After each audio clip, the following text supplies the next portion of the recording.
والسلام عليك يا حبيب الله الصلاة والسلام عليك يا رسول الله الصلاة والسلام عليك يا نبي الله الصلاة والسلام عليك يا رسول الله الصلاة والسلام عليك يا حبيب الله الصلاة والسلام عليك يا رسول الله الصلاة والسلام عليك يا رسول الله الصلاة والسلام عليك يا رسول الله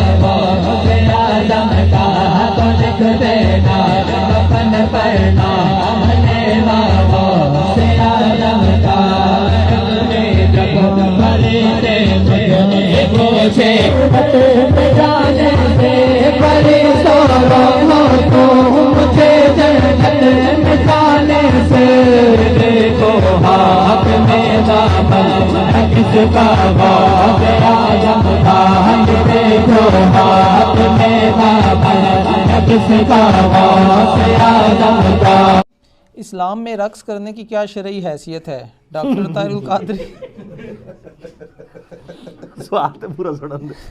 ڈاکٹر طاہر القادری صاحب تو نعت وغیرہ کے دوران رقص کرنے کو نہ صرف جائز قرار دیتے ہیں بلکہ ان کی موجودگی میں کئی بابوں کی رقص کی حالت میں جھومنے کی ویڈیوز بھی یوٹیوب پر موجود ہیں۔ اس حوالے سے ڈاکٹر صاحب جن احادیث کا ریفرنس دیتے ہیں ان کی اسنادی حیثیت کیا ہے؟ وہ بابوں والی ویڈیو سے آپ نے دیکھی ہوئی ہے؟ دیکھیں، آپ اندازہ کریں آخری عمر کے کام کیا انہوں نے، اور ظلم یہ ہے کہ دین کے نام پہ یہ سب کچھ ہو رہا ہے۔ سر یہ اس طریقے سے ناچنا کودنا یہ اتنی بڑی فوش غلطی ہے کہ جس کے اوپر اجماع امت ہے کہ یہ والا رقص اس طریقے سے کرنا، ایسے جھومنا، اور وہ میں آپ کو بتاؤں وہ جس زبان میں وہ کر رہے ہیں نا ان کو پتہ بھی نہیں ہے وہ کیا ہے، تو جھومنے کس بات کے اوپر ہے؟ یہ اسی طریقے سے جب محفل قرات ہو رہی ہوتی ہے نا تو عذاب کی آیات پہ ہی لوگ کہہ رہے ہوتے ہیں سبحان اللہ، حالانکہ صحیح مسلم میں حدیث ہے کہ نبی علیہ السلام جب تہجد کی نماز پڑھا کرتے تھے تو جہاں جہاں عذاب کی آیات آتی تھیں تو اللہ سے عذاب جہنم کے اگینسٹ پناہ مانگتے تھے، اللہم انی اعوذ بک من عذاب جہنم آمین، اللہم اجرنا من النار آمین، اور یہ اس پہ بھی سبحان اللہ کہہ رہے ہوتے ہیں۔ تو وہ بابے بھی جھوم رہے ہیں، وہ تو کسی اور زبان میں ہی وہ گنگنائی جا رہی ہے جو ویڈیو چل رہی ہے۔ ڈاکٹر طاہر القادری صاحب علمی آدمی ہیں، بڑی حیرانگی ہوتی ہے کہ وہ جن چیزوں کا سہارا لیتے ہیں، اور ان کا بھی کیا قصور، پرانے بزرگ بھی یہ کرتے رہے ہیں۔ آپ حیران ہوں گے کہ یہ پہلی دلیل جو ہے نا رقص کی قرآن سے لیتے ہیں۔ سر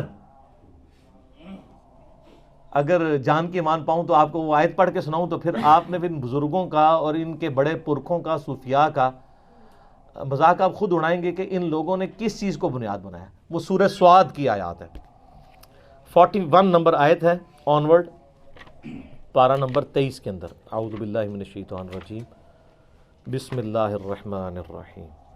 اسی لیے میرے بھائی قرآن سے پہلے اعوذ باللہ پڑھی جاتی ہے، ورنہ قرآن پڑھ کے بھی کوئی غلط رزلٹ نکال لے، یہ شیطان کے اگینسٹ اللہ کی پناہ کیوں حاصل کی جاتی ہے کہ یہ نہ ہو کہ اس قسم کا کوئی شیطان گھس جائے کہ قرآن میں لکھا کچھ اور ہو اور آپ اپنے ماننے والوں کو کچھ کا کچھ بنا کے بتائیں۔ وہ یہی کر رہے ہوتے ہیں نا۔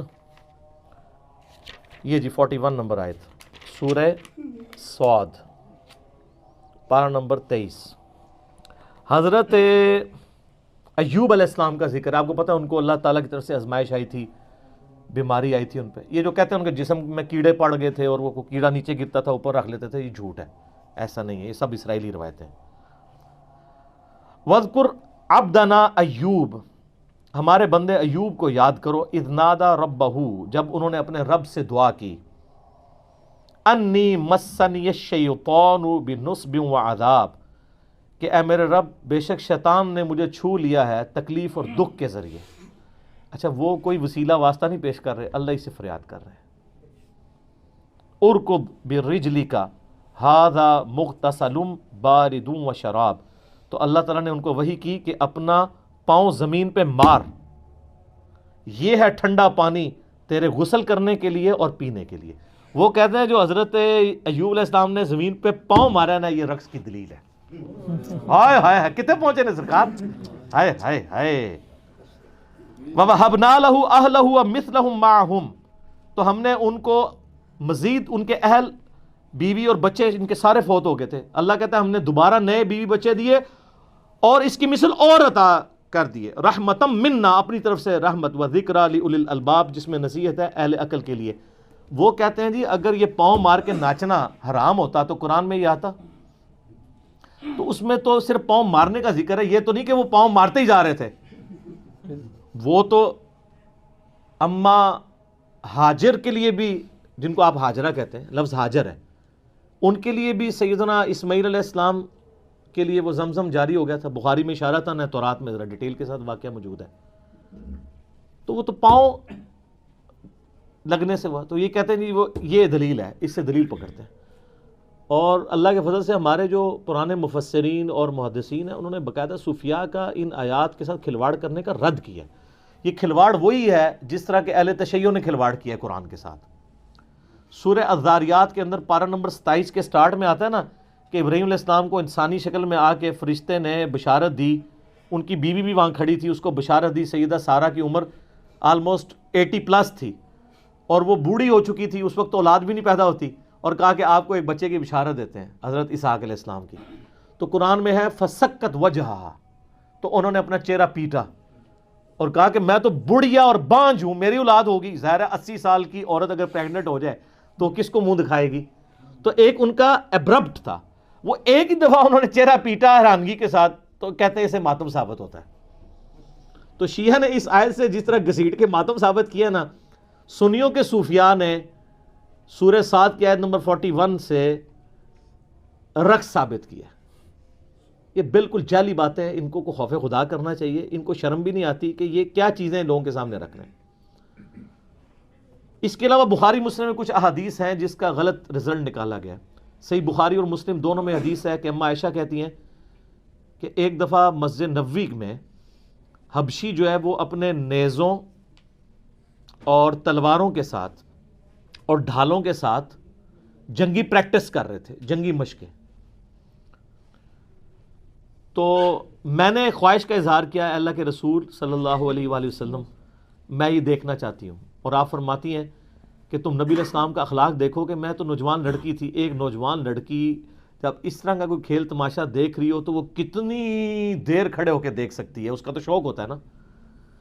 تو نبی علیہ السلام سامنے کھڑے ہو گئے، میں ان کے پیچھے کھڑی ہو گئی اور میں آپ علیہ السلام کے جسم مبارک سے یعنی اوٹ کر کے پردے میں وہ دیکھتی رہی جب تک کہ میں تھک ہی نہیں گئی، نبی علیہ السلام نہیں ہٹے۔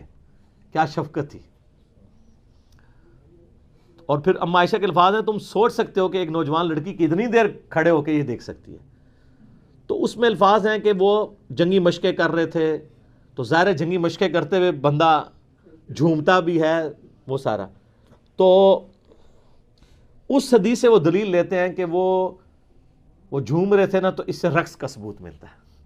حالانکہ جنگی ٹریننگ میں اس طریقے سے پریکٹس کرنا، وہ تو عام جم میں بھی آپ چلے جائیں یا کوئی ورزش لگانے کے لیے چلے جائیں، اس کو آپ اس طرح کا قرآن اور سنت کے نام کے اوپر ناچنا اور بابوں کو نچانا ممبروں کے اوپر۔ اسی حدیث کے کانٹیکسٹ میں، یہ حدیث بخاری اور مسلم دونوں میں ہے۔ صحیح بخاری میں آپ فتح الباری ابن حجر اسقلانی المتوفا 852 ہجری کی فتح الباری پڑھ لیں، اور امام نووی نے جو شرح صحیح مسلم لکھی ہے وہ آپ پڑھ کے دیکھ لیں۔ دونوں نے لکھا ہے کہ یہ اتنا بڑا ظلم ہے اس سے رقص کو ثابت کرنا، یہ تو جنگی مشقوں کا ذکر تھا، اور لوگوں نے گھسیٹ گھساٹ کے اس سے رقص ثابت کرنے کی کوشش کی۔ ایک اسی کو سپورٹیو حدیث جو ہے وہ مسند احمد میں ہے اور صحیح ابن حبان کے اندر ہے۔ اس میں یہ کہ حبشی جو ہے وہ اسی طریقے سے مسجد کے اندر جو ہے وہ جنگی پریکٹس کر رہے تھے اور ساتھ ساتھ وہ کچھ نعرے بھی لگا رہے تھے. تو نبی علیہ السلام کو وہ سمجھ نہیں آ رہی تھی, ہو سکتا ہے وہ اپنی لینگویج میں لگا رہے ہوں یا آپ تک آواز نہ جا رہی ہو. تو آپ نے صحابہ سے پوچھا یہ کیا کہہ رہے ہیں؟ تو انہوں نے کہا یہ کہہ رہے ہیں محمد عبد صالح, محمد اللہ کے نیک بندے ہیں. اور ساتھ ساتھ وہ اپنی تلواروں کی پریکٹس بھی کر رہے تھے, اس پریکٹس میں جھوم رہے تھے اور نبی علیہ السلام کا ذکر خیر کر رہے تھے. ٹھیک ہے, اور یہ صوفیاء جو ہے یہ جہاد سے چڑ, ان کو جہاد کی پریکٹس انہوں نے کہاں سے کرنی ہے؟ تو ان لوگوں کا کیا لینا دینا ہے کہ جہاد کی جنگی مشقوں کے دوران نبی علیہ السلام کا مبارک نام لیتے ہوئے, وہ تو ٹھیک ہے آج بھی اگر کوئی گن چلاتے ہوئے نبی علیہ السلام کا مبارک نام لیتا ہے, آپ علیہ السلام سے اپنی محبت کا اظہار کرتا ہے, ایون لبیک یا رسول اللہ بھی کہتا ہے, یا رسول اللہ میں آپ کے لیے اپنی جان دینے کے لیے حاضر ہوں, حاضر و ناظر کا عقیدہ نہ رکھے, یہ نہ عقیدہ رکھے کہ آپ وہاں موجود ہیں یا آپ علیہ السلام سن رہے ہیں, بلکہ ایک اپنی محبت کا اظہار کرے. تو میرے تو اس کے اوپر کلپ ریکارڈڈ موجود ہے, آپ کریں جتنے مرضی نعرے لگائیں, کوئی ہمیں نہیں اختلاف. لیکن آپ اس کو بنیاد بنا کے یہ کہنا کہ جی وہ صحابہ کرام جو رقص کرتے تھے تو وہ اس طرح کی پریکٹس, ابھی بھی آپ ایسے عرب ملکوں میں جائیں نا تو ان عربیوں کی جو جنگی مشقیں ہو رہی ہوتی ہیں نا, وہ ویسے آج تک تلوار ہی پکڑی ہوئی ہے, ان کو پتہ ہی نہیں ہے کہ اب تو جدید اسلحہ آ چکا ہے, تو ان کی اب ٹریڈیشن بن چکی ہوئی ہے. تو اس طریقے سے اگر کوئی جھومتے ہوئے کر لیتا ہے تو ہم اس کے اوپر کوئی شرعی فتویٰ نہیں لگاتے, نام یہ کہتے ہیں کہ اس طرح کا کوئی رقص کرنا وہ حرام ہے. ہم جس رقص کی بات کر رہے ہیں وہ یہ ہے جو یہ اس طریقے سے کر رہے ہیں, نہ کوئی سمجھ ہے, نہ کوئی بات ہے, نہ کوئی مقصد ہے. ٹھیک ہے, سائیڈ بائی سائیڈ ایک چیز چل رہی ہے, ایک لادہ بات ہے. اور بڈھے ویلے 60 سال کے بابے وہ جس طرح جھوم رہے ہوتے ہیں, خدا نہ خواستہ کسی کو چکر آ جائے اور اوپر سے آ کے نیچے گر جائے اور شہادت کے مرتبے میں فائز ہو جائے, پچھلے اس کو روتے ہی رہے. تو یہ تھوڑا دیکھنا چاہیے. اور وہ پھر جب وہ میوزک وہ اتنا تیز ہوا ہے, وہ بابے اور تیز ہو گئے, اس میں آپ دیکھیں نا ویڈیو میں, تو ڈاکٹر صاحب خود بھی پریشان ہو گئے سر کہ میرے مت ہی نہ لگ جائے. ان کے آپ چہرے کے ایکسپریشن دیکھیں, وہ فوراً سیریس ہو گئے تھے کیونکہ وہ بہت تیز گھومنا شروع ہو گئے تھے. تو تیز گھومنے والا مطلب بندہ کسی وقت گر سکتا ہے. اس طرح کی چیزوں پہ ذرا دیکھنا چاہیے کہ قرآن و سنت میں کیا دلائل موجود ہیں, اس کو دیکھ کے چلنا چاہیے. اچھا, ایک بخاری مسلم میں ایک اور حدیث بھی ہے کہ عید کے موقع پہ کچھ حبشی اسی طریقے سے جنگی پریکٹس کر رہے تھے اور وہ جھوم رہے تھے. تو سیدنا عمر وہاں آئے تو انہوں نے زمین سے کنکریاں اٹھا رہی ان کو مارنے کے لیے کہ کم آیا جائے تھے. تو نبی علیہ السلام نے منع کر دیا. آپ نے فرمایا یہ عید کا موقع ہے, خوشی کا موقع ہے. تو اس طریقے سے, لیکن وہ کسی مقصد کے خالی نہیں کوئی کہ آپ ناچنا شروع کر دیں, کسی مقصد کے ساتھ اٹیچ کوئی چیز ہو. ہاں کسی کو وجد واقعی نیچرل آ جاتا ہے, اس کے اوپر بھی کوئی گرفت نہیں ہے. وہ تو صحیح بخاری میں تعلیقاً موجود ہے اور سنن ابن ماجہ میں پوری سند کے ساتھ ہے. مولا علی علیہ السلام کا قول ہے اور صحیح حدیث بھی ہے نبی علیہ السلام کے حوالے سے. امام بخاری تو مولا علی کا قول لے کے, ابن ماجہ میں تو مرفوعاً ہے مولا علی سے نبی علیہ السلام سے انہوں نے بیان کیا کہ 3 لوگ ہیں جن کے اوپر کوئی گرفت نہیں ہے. ایک وہ شخص جو سویا ہوا ہے, دوسرا جو مجنون ہے, پاگل ہے, اور تیسرا چھوٹا بچہ. اس کے اوپر شریعت کا قلم اٹھ جاتا ہے. تو اگر کوئی جنون والی کیفیت کسی پہ ہو جاتی ہے اور وہ کوئی نعرہ مارتا ہے, بے ہوش ہو جاتا ہے, ویسے جعلی بھی ہوتے ہیں. ہم جب دعوت اسلامی میں تھے نا تو کئی اس طرح کے جعلی لوگ ہم نے پکڑے ہیں.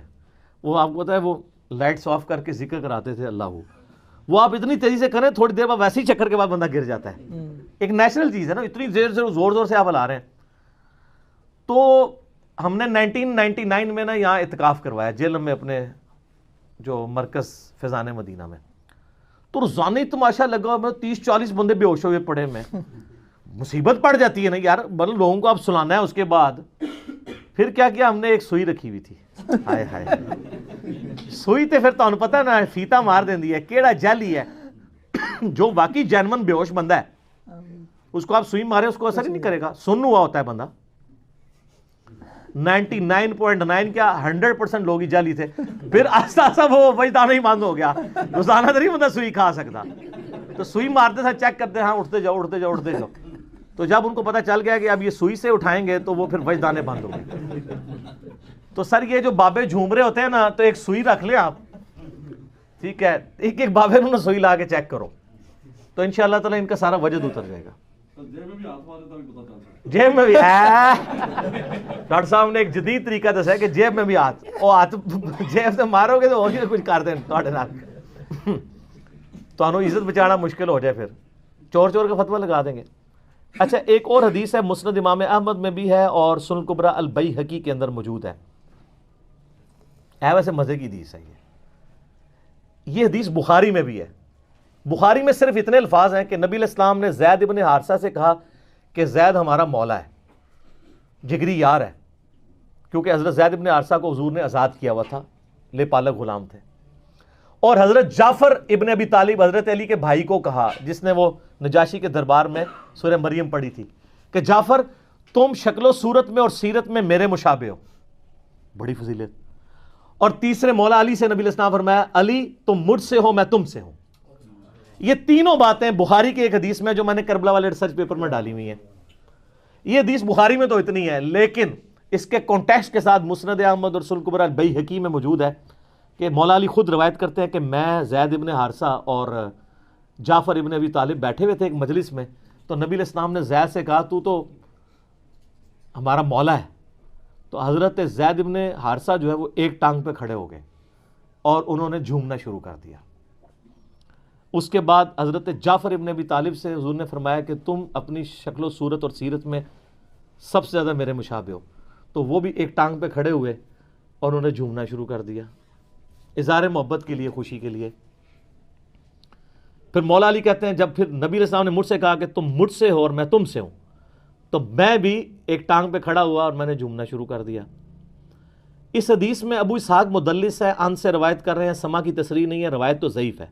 امام بیہقی نے بھی کہا کہ یہ حدیث مضبوط نہیں ہے, لیکن اگر یہ حدیث صحیح بھی ہو تو کوئی حرج نہیں ہے. ایک ٹانگ پہ کھڑا ہو کے کوئی بندہ کسی خوشخبری ملنے کے اوپر اس طریقے سے جھوم کے خوشی کا اظہار کر لے تو یہ ناچ گانے اور رقص میں نہیں آتا. ظاہر ہے وہ ایک خاص, سر آپ کو نبی علیہ السلام فرما دے تم مجھ سے ہو میں تم سے ہوں, تو آپ تو وہاں بھی اڑیں گے. تو میں کہتا ہوں اس روایت کو کوئی صحیح بھی مان لے, اس سے یہ بابوں کے جھومنے ثابت نہیں ہوتے ہیں. ہاں کبھی آپ کوئی قرآن کی آیت یا حدیث یا کوئی خوشخبری سن کے آپ کے اوپر کیفیت طاری ہوتی ہے تو ٹھیک ہے, اس میں کوئی حرج نہیں ہے. لیکن یہ ایک مین چیز تھی جس کے اوپر وہ دلیل بناتے ہیں کہ یہ اس سے جھومنا اور رقص کرنا ثابت ہے. اچھا سب کے پاس کچھ نہ کچھ ہے, بالکل ہی کوڑا کوئی نہیں ہے, لیکن وہ صفرے لگے ہوئے ہیں. 10 ہے نا 100 بنا لیں گے, ایک اور بزرگ آئے گا وہ کہے گا میرا بھی 0 پال ہوگی. کرتے کرتے ملینز اینڈ بلینز میں وہ چیزیں پہنچ جاتی ہیں. سٹارٹ اتنی سی چیز سے ہوا ہوتا ہے, جو صحیح بخاری میں آتا ہے. شرک سٹارٹ کس طرح ہوا تھا, اللہ کے نیک بندوں کی جگہ پہلے نشانیاں رکھی پتھر کی فارم میں, پھر ان کے بت تراش لیے, تھیندے تھیندے تھیں گئے. حضرت نوح علیہ السلام کی قوم, اور وہ جینون اولیاء اللہ تھے جن کے نام قرآن میں ہے, یغوث, ود, سوا, نصر. یہ مطلب سٹارٹ تو بالکل انہوں نے محبت میں کیا تھا. یعوق بھی تھا, یہ 5 تھے. تو لیکن اس کا اینڈ رزلٹ جو ہے وہ بہت برا نکلا.